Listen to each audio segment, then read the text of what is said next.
Hello. In this video, I'll talk about some concepts that was frequently asked in various interviews of mine. And these are like some questions are basic, some questions are you can consider at an intermediate level. All right.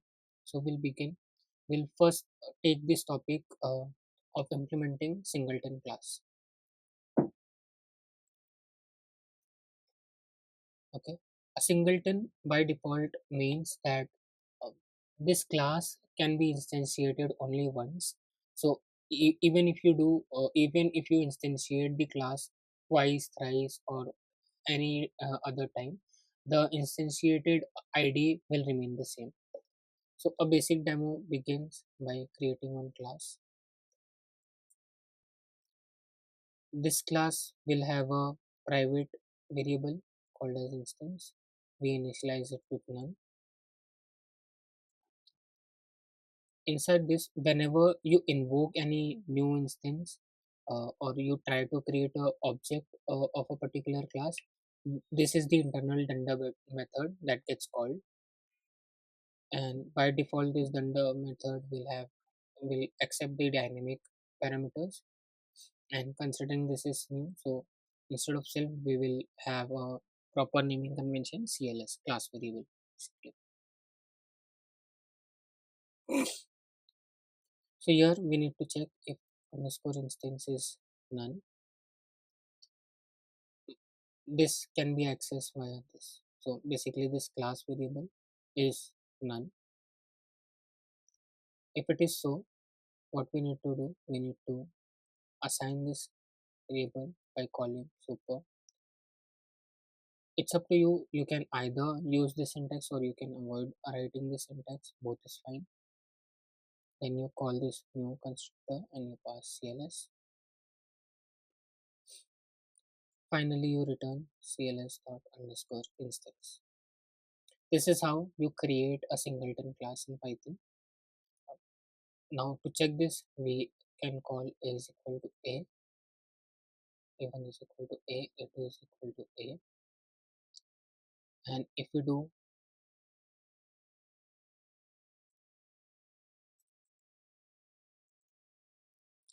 a1 is ab, a2, we should see output as true. So basically, if we print the id of a1 and if we print the id of a2,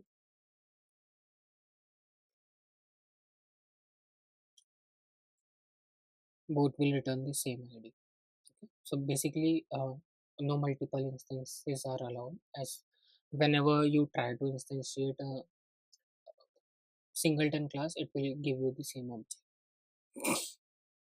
Now, on extending question of this particular problem is, uh, we we are expected to write a singleton class that is thread safe.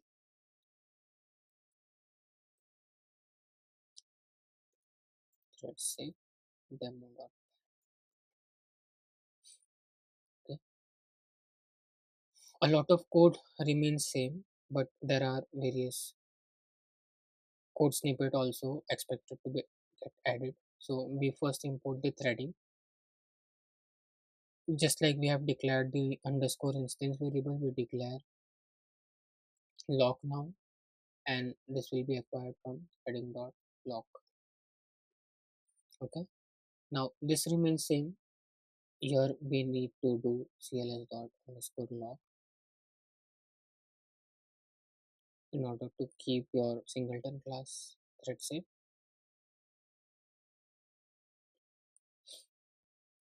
Here you again do the same if condition. This is to avoid any race around condition.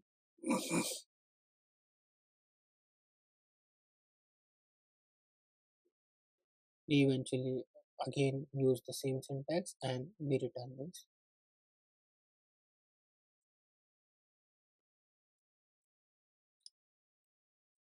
So if we again execute our code singleton with thread safe demo, again it will return the same output, but this is not demoing the purpose of a singleton class being thread safe. So in order to do this, we can create this create method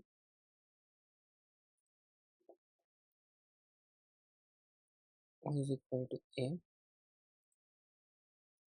print threading dot current underscore thread dot name id of the. So whenever this create method will get called, we will print this.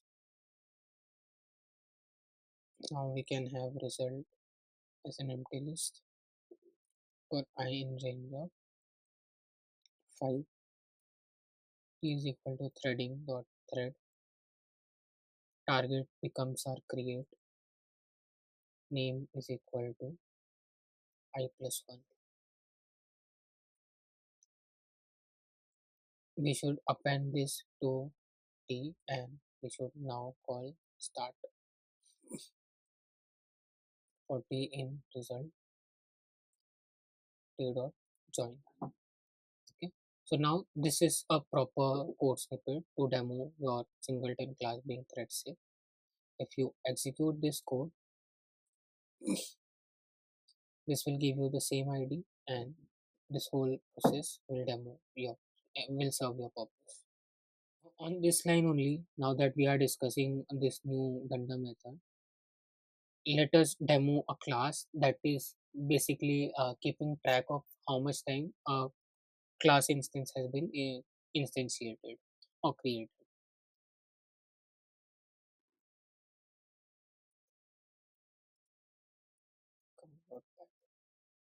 Okay, so let's say we have a class A.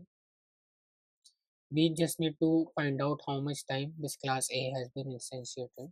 In order to do this, there are two ways. One is using the class variable. So here you declare count equal to 0. Again, you use the render method, rgs comma to wrgs. Here you increase your count to 1 and here you simply call super. Again, this is optional, up to you if you want to highlight a comma cls, otherwise even this is fine. I prefer highlighting it, just uh, be it just makes our code descriptive.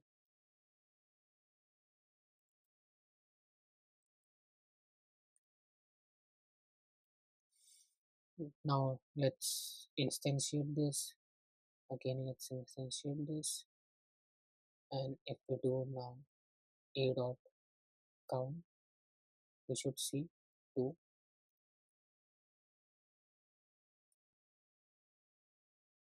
Right. There is one more method to achieve this.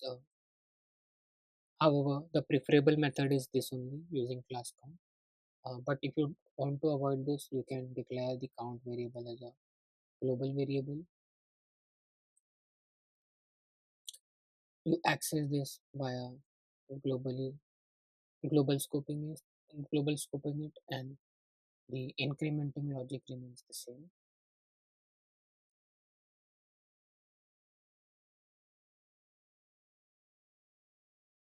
We can simply print this count and this will give us the same output.